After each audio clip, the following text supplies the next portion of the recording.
ဒါချက်ကိုချက်ဒါတက်ရ18ချက် drama နဲ့နောက်ွယ်ကရည်ရွယ်ချက်လာမယ့်အပတ်မှာလုံရှောင်းရောင်ဟောပြီးဟောင်းနဲ့ထန်ဦးထုံတို့ရှာကြမှာဖြစ်ပါတယ်အဆင့်69ကတာတကယ်ဆိုညစ်တဲ့ရည်ရွယ်ချက်တေစီလိုတဲ့ရည်ရွယ်ချက်နဲ့တိုက်ခိုက်ရင်ရွှေဟောင်းနဲ့ထန်ဦးထုံရဲ့လက်ရှိစွမ်းအားအရအနိုင်ယူဖို့ဆိုတာမဖြစ်နိုင်သေးပါဘူးလက်ဖျားတဘာဘာစင်ကဲမှရပါလိမ့်မယ်ဖြစ်ချင်တော့နက်ဖျားကလည်းမကယ်ပါဘူး။ရွှေဟောင်းနဲ့ထန်ဦးထောင်ကအံ့ဩစရာကောင်းလောက်အောင်လုံရှောင်းရောင်ကိုတိုက်ခိုက်ပြီးလွန်မြောက်မှုရခံပြီးဖြစ်ခဲ့ပေမဲ့မအောင်မြင်ခဲ့ပါဘူး။နောက်တော့လုံရှောင်းရောင်ကမဲနဲ့နေတဲ့တမြောင်တစ်ချောင်းကိုထုတ်လိုက်ပြီးဟော်ရီဟာကိ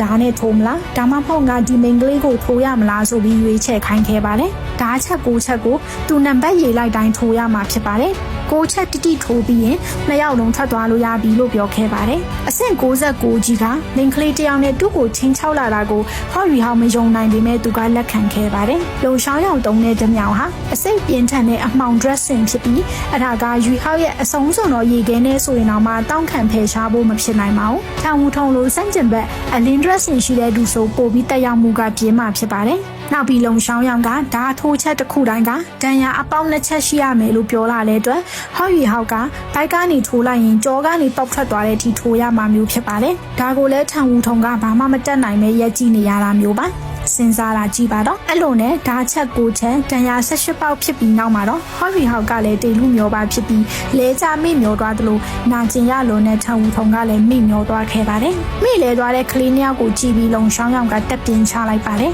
ဟော်ရီဟောက်ကိုဘာခုခံစွမ်းအားမကြမ်းပဲတေလူမျောပါဖြစ်အောင်လုပ်ရမှာကတူတာဝန်ဖြစ်ပြီးအဲ့ဒီတာဝန်ကိုစေခိုင်းခဲ့တာကမူအန်ဖြစ်ပါတယ်မူအန်ကသူ့တပည့်ကိုတေစေချင်လို့လားဆိုမဟုတ်ပါဘူးသူ့တပည့်ကျော်ကိုငကားအမျိုးတေလုံးအမွေပေးချင်လို့ဖြစ်ပါတယ်။မူအန်ဟာဒီငကားအမျိုးတေလုံးကိုရှေးဟောင်းနေရာတနေရာကနေရခဲ့တာပါ။အဲ့ဒီအမျိုးတေလုံးကအလင်းငကားရဲ့အမျိုးတေလုံးဖြစ်ပါတယ်။အလင်းငကားဟာတေဆုံးခန့်ဒီမှာသူ့ရဲ့အစီအနစ်စွမ်းအားတွေအကုန်လုံးကိုအမျိုးတေလုံးအဖြစ်ကြံရှိနေစေခဲ့တာပါ။ဒါပေမဲ့သူ့စွမ်းအားကပြင်းထန်ကြမ်းတမ်းလွန်းတာမို့လူသားတွေကိုလည်းစုပ်ယူရှေ့ဖြတ်ဖို့ဆိုတာမဖြစ်နိုင်တဲ့လောက်ပါပဲ။ဒီအလင်းငကားအမျိုးတေလုံးကိုမူအန်ကသူ့ကိုယ်ရဲ့ဓာတ်ရိုက်စုပ်ယူမချေဖြတ်နိုင်ပေမဲ့သူ့ကျင့်ကြံစဉ်ကိုတော့အမျိုးတေလုံးကအများကြီးအထောက်အကူပြုခဲ့ပါတယ်။မူအန်အဆင့်90ကျော်ဖြစ်လာပြီးအဆင့်69ထိဒုတိယဆိုကောဖန်တီးနိုင်တာကလည်းဒီအမျိုးတေလုံးကြောင့်ပါပဲမူအန်ဟာဒီအမျိုးတေလုံးနဲ့တခြားဝိညာဉ်မာစတာတွေကိုကူညီဖို့စ조사ကြည့်သေးပေမဲ့သူ့အလင်းနဲ့ကိုက်ညီမှုမရှိတဲ့တိုင်းဝိညာဉ်တွေအတွက်မဖြစ်နိုင်တာကြောင့်သူ့ကိုယ်ထဲမှာပဲထားပြီး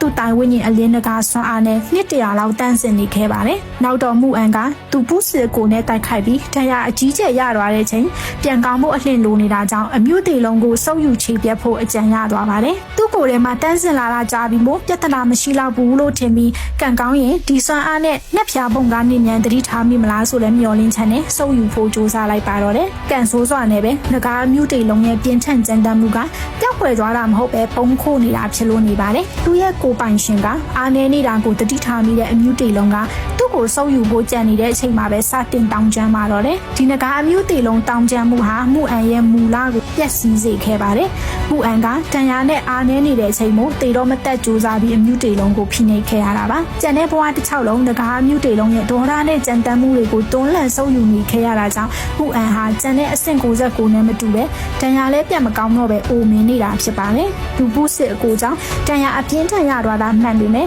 ငကားအမျိုးတေလုံးကြောင့်သာဒုက္ခိတလုံးလုံးဖြစ်သွားရတာပါနောက်နှစ်တရာလောက်စ조사ပြီးနောက်မှာတော့အမျိုးတေလုံးမှာကြံတန်းခတ်ထန်မှုတွေမကြမ်းတော့ပဲအလွန်တန်းစင်အားကောင်းတဲ့အမျိုးတေလုံးအဖြစ်နဲ့လာကြံနေပါတော့တယ်ဒါကဘယ်သူမဆိုစုပ်ယူလို့ရတဲ့အနေအထားမျိုးဖြစ်သွားပါတယ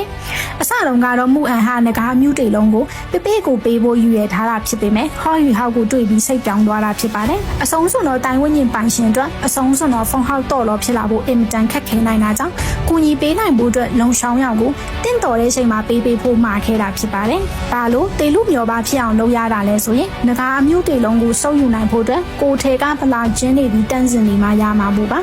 ငကားအမျိုးတေလုံးဟာစိတ်ဝိညာဉ်စွမ်းအားဝိညာဉ်စွမ်းအားစသည်နဲ့ပေါင်ဆက်တာမဟုတ်ပဲတွေးကြောနဲ့ပေါင်ဆက်တာကြောင့်ဖြစ်ပါတယ်။ရွေဟောက်ဒုတိယဆိုကောကိုဖန်တီးနိုင်ရှင်ရဲ့အကြောင်းရင်းတွေထဲမှာဒါကလည်းတစ်ခုအပါဝင်ဖြစ်ပါတယ်။လုံရှောင်းရောင်ဟာမမရဲ့ရှီရွှေရဲ့နဝါဖြစ်နေတာကလွယ်လို့စိုးသွမ်းနေတာမဟုတ်ပါဘူး။ကိုနဝါကြီးကိုအပြစ်မတင်ကြပါဘူး။ကျေးဇူးပါရှင်